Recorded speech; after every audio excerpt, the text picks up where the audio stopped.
Hey everybody, it's a Review Revolution, back at you again with the second, and sadly last of the Neca Real Toys, The Haunted World of El Superbeasto. Only 2 figures were made, Beasto and his sister, Suzi-X. Suzi-X, of course, being the real hero of the movie, the real superhero, as is pretty typical with kind of the inept hero. There is always the true superhero, the true champion, the one that's actually going to save the day in the background. And so, whereas Beasto gets most of the screen time, Suzi is always in the back, kind of actually saving the day. So, you know that kind of character. You know the inept hero, the inept villain, and then of course there's the very capable hero that actually saves the day, but kind of gets overshadowed by the big guy. That's Suzi-X. Now, as you can see, as we talked about before, nice huge cast of characters: Suzi, her robot Murray, Beasto, Mr. Satan, and Velvet Von Black. But they left out Otto. Hopefully, if you guys are interested, if you watched the last one and you were kind of curious, look up Otto from El Superbeasto. Look up Otto and see if you can find one of the episodes where Velvet Von Black is in, because I'm telling you, those scenes are just brilliant. I love them. One thing I was going to mention I mentioned on the package on the last video was that on the back of the card we see quite a bit of the Nazi zombies. Doesn't really apply to Beasto a whole lot, but for Suzi, that's how we first get introduced to her in the movie. Was she is actually out to steal Hitler's head from a pickle jar. And the whole first half of the movie, or at least the first third of the movie, when we see Suzi with Murray, they're on the run from the zombie biker Nazis. And by the time that part of the story is resolved, they've become kind of the cannon fodder for anything that needs to blow up. So Nazi zombies see them throughout the whole movie, but they are really kind of tied to the Suzi character. I would love to see Rob Zombie, or maybe Stars Entertainment, Anchor Bay, whoever's in charge, go ahead and do a webtoon of El Superbeasto. I mean, that would just be so cool, and just be able to see more of the things that go on between Suzi-X and the zombie Nazis, because that seems like it's a big story, a lot more going on, but you don't see it. It's just one part of the movie. Other than that, though, yeah, same kind of packaging. Just got the card in the bubble, got the picture of the character on there. We won't take too much longer. We'll go ahead and pop Suzi open and have some fun. Be right back. All right, everybody. Thanks for sticking around. We've got Suzi open and out of the pack. And, yeah, she makes up for Beasto in a lot of ways. Suzi-X, great character, and surprisingly, an actually really nice figure.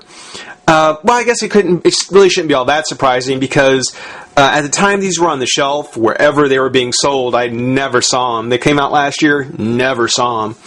Wherever they were released from, with her and Beasto on the rack together, side by side, it's probably expected that Suzi was going to get most of the attention, and was more than likely going to be the one that people were going to want to grab and pick up.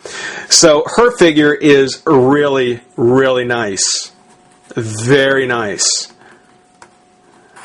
I have to say that for the amount of plastic that was used, I don't think they probably used any more plastic on her than they did for Beasto, except for the fact that she is actually a solid piece. She is a solid figure. With which, when you hold her, honestly, it feels like there's more weight in her head with her hair than in the rest of the body. I mean, she is, excuse the way it's sound, very top heavy. And we're talking about her head now. But taking a look, just like Beasto, they did go through and they put kind of outlining in, whereas she has her blonde hair, but they kind of put some dark, brown in it, or some, I guess, kind of a dark yellow, goldish kind of brown in the hair to give it some depth and some outline. Has a nice little swoop there. I like that. On her eye, again, there's the outlining around the eye. All meant to kind of convey the tune of it all, kind of the cartoon element of it all. On the top of the boots, even at the toe of the boot, there's the crease there, kind of outlined around her knees. So just like Beasto, they certainly tried to go for a style to convey kind of the cartoon look, and it looks good. It's a nice touch. I like the style. I mean, she's just very impressive, very nice. The colors on her are really good. The flesh tone, everything, very clean. I don't see any smudges or any kind of major paint application issues. There's a little overpainting on the inside thigh, but yeah, you've got to be really looking to find it and to have an issue with that. But really, a very well put together figure, very well painted, nice colors. I love the blue. I love the darker blue, longer collar, and so forth. Very, very nice. The eye looks good. Very, very, very kind of Disney-esque with the big eye. So, they definitely took a shot at kind of Disney-style characters. For the most part, on her articulation. Now, her head, if you look, it is on a ball joint.